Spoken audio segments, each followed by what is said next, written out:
नमस्कार, न्यूज़ देख रहे हैं आप, आपके साथ मैं हूं सुधांशु शेखर। दोस्तों, जस्टिस यशवंत वर्मा इन दिनों हर तरफ सुर्खियों में बने हुए हैं और अब जांच कमेटी की रिपोर्ट भी सामने आ गई है, जिस रिपोर्ट में जस्टिस यशवंत वर्मा के बर्ताव को गलत बताया गया है। जी हां, आप सबको पता होगा कि 14 मार्च को उनके घर में आग लगी थी और उस आग की लपटें स्टोर रूम तक पहुंची थी उनकी, और स्टोर रूम में जब दमकल की गाड़ियां आग बुझाने पहुंची थी तो उस दौरान उनके घर से भारी मात्रा में जले हुए नोटों की गड्डी बोरे में बंद पाया गया था। उसके बाद से जो है उस मामले को लेकर लगातार यशवंत वर्मा सुर्खियों में बने हुए थे।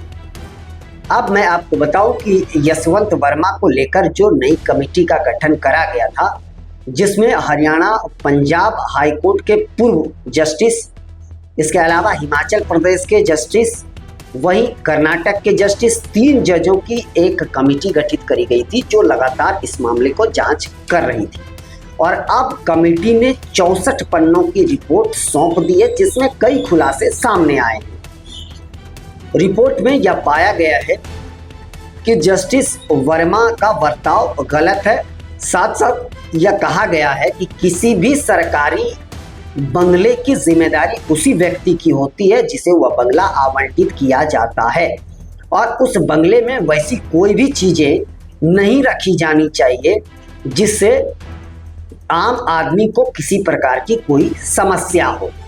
आगे रिपोर्ट में यह कहा गया है कि जहां से ये नोट बरामद किए गए हैं वो बंगला जो है वह जस्टिस यशवंत वर्मा का है। स्टोर रूम भी यशवंत वर्मा के कब्जे में ही है और वहां पर कोई दूसरा व्यक्ति आ जा नहीं सकता है, क्योंकि गार्ड 24/7 नजर बनाए रखते हैं कि बंगले में कौन आए और नहीं आए। वहां पर कुछ भरोसेमंद नौकर भी रहते हैं और 6 स्टाफ रहते हैं जो लंबे समय से वहां रहा करते हैं, तो उन पर शक नहीं किया जा सकता है। आगे उन्होंने यह भी कहा कि जिस इलाके में, मैं आपको बताऊं कि दिल्ली के सबसे वीवीआईपी इलाका लुटियंस में जस्टिस यशवंत वर्मा का सरकारी बंगला था, वहीं पर यह घटना हुई थी।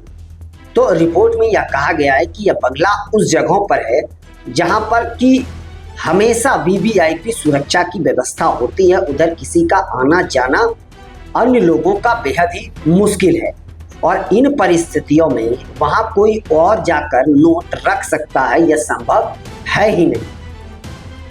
आगे रिपोर्ट में यह भी कहा गया है कि 55 लोगों से पूछताछ करी गई है गवाहों के तौर पर, जिसमें जस्टिस यशवंत वर्मा की सुपुत्री भी शामिल है।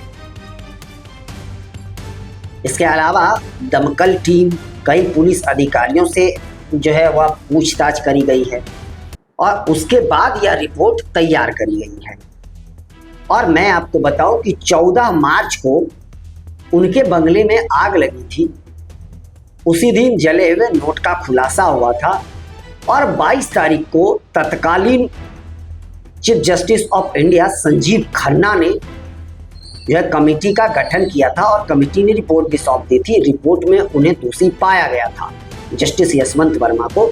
उसके बाद सीजेआई ने जस्टिस यशवंत वर्मा को पद छोड़ने को कहा था, इस्तीफा देने को कहा था, क्योंकि जांच में जस्टिस यशवंत वर्मा दोषी पाए गए थे और उनका व्यवहार भी गलत पाया गया था। साथ साथ सुप्रीम कोर्ट ने भी उनके घरों से जो जले हुए नोट बरामद हुए थे भारी मात्रा में, उसका भी वीडियो जारी करा था, और उसके बाद ही दोषी पाए जाने के बाद उन्हें पद छोड़ने को कहा गया था। तब वो दिल्ली हाई कोर्ट में थे, दिल्ली हाई कोर्ट के जस्टिस थे, और उसके बाद उन्होंने जब इस्तीफा देने से इनकार कर दिया तब उनका तबादला इलाहाबाद हाई कोर्ट कर दिया गया था। इलाहाबाद हाई कोर्ट में उन्हें कोई भी सरकारी कामकाज सौंपा नहीं जाता है, बस वो नाम के जस्टिस वहां पर बने हुए हैं, और इस मामले की अलग अलग तरीके से जांच भी हो रही है। दूसरी बात यह है कि किसी भी जस्टिस के बंगले पर जांच के लिए या तो सुप्रीम कोर्ट का आदेश लेना होगा या राष्ट्रपति का आदेश लेना होगा, तभी वहां पर जांच हो सकती है। तो ऐसे में सुप्रीम कोर्ट ने जो कमेटी बनाई थी वही कमेटी लगातार जांच कर रही थी जिसका अब रिपोर्ट आ गया था। चीफ जस्टिस ने जब उन्हें इस्तीफा देने को कहा था तो उन्होंने इनकार कर दिया। उसके बाद चीफ जस्टिस ने प्रधानमंत्री नरेंद्र मोदी और राष्ट्रपति द्रौपदी मुर्मू को यशवंत वर्मा को हटाने के लिए, महाभियोग लाने के लिए एक पत्र लिखा था और अब उस पत्र को लेकर सरकार कार्रवाई करने के मूड में है। अब सरकार, जो जानकारी मिल पा रही है, मानसून सत्र में सरकार उनके खिलाफ महाभियोग ला सकती है। लेकिन अब भी जस्टिस यशवंत वर्मा के पास मौका है कि वो अगर अपने से इस्तीफा दे देते हैं तो उनका जो सरकारी जो भी सुविधाएं हैं वो उन्हें मिलेंगी। लेकिन अगर महाभियोग लगाकर उन्हें हटाया जाता है तो उन्हें कोई भी सरकारी सुविधा नहीं मिलेगी और इसके अलावा उन्हें कुछ सजा भी हो सकती है। डिपेंड करता है राष्ट्रपति और सुप्रीम कोर्ट पर। तो बेहतरी उनके लिए है कि वह इस्तीफा खुद से दे दे तो अच्छा होगा। और जस्टिस वर्मा जब संसद चलेगा तो उस दौरान भी संसद में जा करके सभी सांसदों के बीच वो अपना मौखिक तरीके से भी इस्तीफा दे सकते हैं। हालांकि देखिए, ये कॉल जस्टिस वर्मा का है, वो क्या करते ही नहीं करते हैं। लेकिन मामला अब इतना बढ़ चुका है क्योंकि न्यायपालिका पर फिर सवाल उठने लाजमी है, लगातार उठ भी रहे हैं। यशवंत वर्मा जैसे जस्टिस के कारण यानी न्यायपालिका पर सवाल उठ रहे हैं। न्यायपालिका पर से लोगों का भरोसा उठ रहा है और यह न्यायपालिका के साख का बात है और इसलिए इस साख को बचाने के लिए सुप्रीम कोर्ट लगातार इस मामले को देख रही है और सरकार अब जो है मूड में है महाभियोग लाने की। मानसून सत्र में महाभियोग ला करके जस्टिस यशवंत वर्मा को पद से हटाया जा सकता है, इसकी पूरी संभावना है। जस्टिस वर्मा इस मामले को लेकर अपने आप को हमेशा यही कहते आ रहे हैं कि वह दोषी नहीं है। उनके घरों में अलग अलग तरह की बातें वो करते रहे हैं कि कहाँ से आया या उनको भी पता नहीं है। कभी कहा गया कि वह स्टोर रूम हमारे कब्जे में नहीं है, लेकिन जो बंगला उन्हें अलॉट किया गया है उस बंगले का ही हिस्सा है वह स्टोर रूम और वहां पर किसी अन्य लोगों को जाने की इजाजत नहीं है। जब आग लगी थी तो अगर वो आग स्टोर रूम तक नहीं पहुंचती तो दमकल आग बुझाने के लिए जो लोग पहुंचे थे उन लोगों को भी वहां घुसने की इजाजत नहीं दी जा रही थी। और ये बात आग जब लगी थी तब कहा गया था इन लोगों से जो आग बुझाने गए थे कि आप लोग स्टोर रूम तक नहीं पहुंचिएगा। लेकिन आग इतनी ज्यादा पकड़ गई थी कि आग स्टोर रूम में हर तरफ चौतरफा पकड़ लिया, तो उसे बुझाना जरूरी था।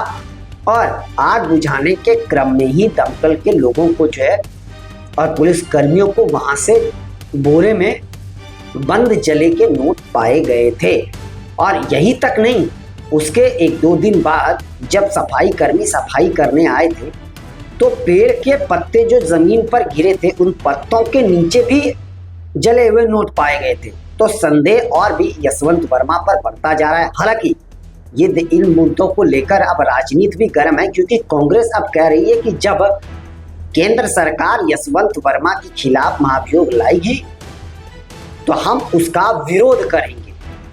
कपिल सिब्बल ने इसे लेकर प्रेस कॉन्फ्रेंस करके यह कह दिया है कि हम यशवंत वर्मा के साथ खड़े हैं क्योंकि जस्टिस शेखर यादव जो लगातार सांप्रदायिक बातें करते हैं उनके खिलाफ अगर महाभियोग नहीं लाया जा सकता है तो फिर जस्टिस यशवंत वर्मा के खिलाफ कैसे महाभियोग लाया जा सकता है। एक जज को जो है सरकार बचाने की कोशिश कर रही है और दूसरे जज से इस्तीफा मांग रही है, ये कैसे संभव हो सकता है। हालांकि ये एक राजनीतिक बातें हैं लेकिन जो हकीकत है वो सबके सामने है कि यशवंत वर्मा की मुश्किलें अब बढ़ जाएगी, इसमें कहीं कोई दो शक नहीं है। दोस्तों, आप लोग क्या सोचते हैं? क्या जस्टिस यशवंत वर्मा के खिलाफ महाभियोग लाना चाहिए या उन्हें बख्श देना चाहिए? आप कमेंट बॉक्स में जरूर लिखिएगा। अभी के लिए बस इतना ही, मुझे दीजिए इजाजत। हम अन्य खबरों के साथ आप सबों के बीच रूबरू होते रहेंगे। आप सबों से निवेदन है कि चैनल को आगे बढ़ाने के लिए लाइक शेयर सब्सक्राइब के साथ साथ कमेंट करना ना भूलें और आप लोग भी अपना बहुत ज़्यादा ख्याल रखें। तब तक के लिए मुझे दीजिए इजाज़त। आप सभी का शुक्रिया।